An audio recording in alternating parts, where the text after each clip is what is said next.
பெண் என்பவர் அடக்கப்பட்டவர், ஒடுக்கப்பட்டவர் என்று சொல்லப்படுகிற காலத்திலே ஒரு பெண் தனக்கான வழிபாட்டு உரிமையை தெரிவு சொல்லக்கூடிய முடியும் என்று சொன்னது மணிமேகலை. இப்படிப்பட்ட பல இலக்கியங்கள் கொண்ட தமிழ்நாட்டில் பெண்கள் அடிமைப்படுத்தப்பட வேண்டும் என்பதற்காக ஒரு புதிய உத்தரவு வந்து கொண்டிருக்கிறது. இதற்காக அவர்கள் போராடி கொண்டிருக்கிறார்கள். பார்ப்பனர்களும் மாறுவாடிகளும் பனியாக்களும் போராடுகிறார்கள். இந்தியாவில் இருக்கக்கூடிய மாணவர்கள் என்ன செய்ய வேண்டும் என்பதை தமிழ்நாடு என்ன செய்ய வேண்டும் என்பது மிகவும் முக்கியம்.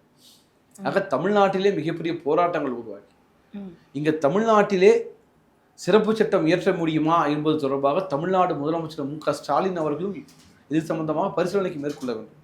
ஏனென்றால் இல்லை இது சுப்ரீம் கோர்ட் ஆர்டர் என்று அவர்கள் முடிவாக செய்துவிட்டு யூஜிசி விதிகளை மாற்றினாலும் சொல்ல போனால் தமிழ்நாட்டில் இவர்கள் நினைத்தவன் நடைபெறக்கூடாது, நடைபெற விடக்கூடாது என்பது மிகவும் முக்கியம்.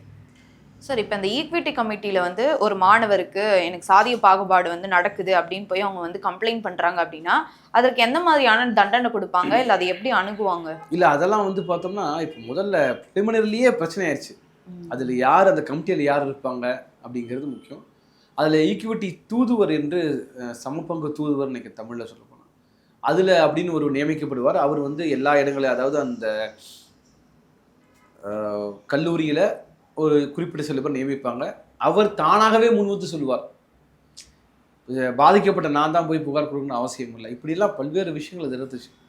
ஆனால் மையமாக விவாதிக்க மொத்தமாக நிறுத்திட்டாங்கல்ல, மொத்தமாகவே இது ஸ்டாப் பண்ணிட்டாங்க. இப்போ என்ன சொல்லியிருக்கணும், இது சம்மந்தமாக எங்களுக்கு விளக்க வேணும்னு சுப்ரீம் கோர்ட் கேட்டுக்கலாம். நீங்கள் சொன்ன மாதிரி ஒரு 10 விஷயங்கள் சொல்லி இதெல்லாம் இருக்குது, இது எடுக்கலாம், இது வேணாம்னு சொல்லிருக்கலாம். மொத்தமாக நிறுத்த வேண்டிய அவசியம் இல்லைன்னு நான் கேட்குறேன். இது எப்படி இருக்குன்னா, யாராவது ஒரு பெண்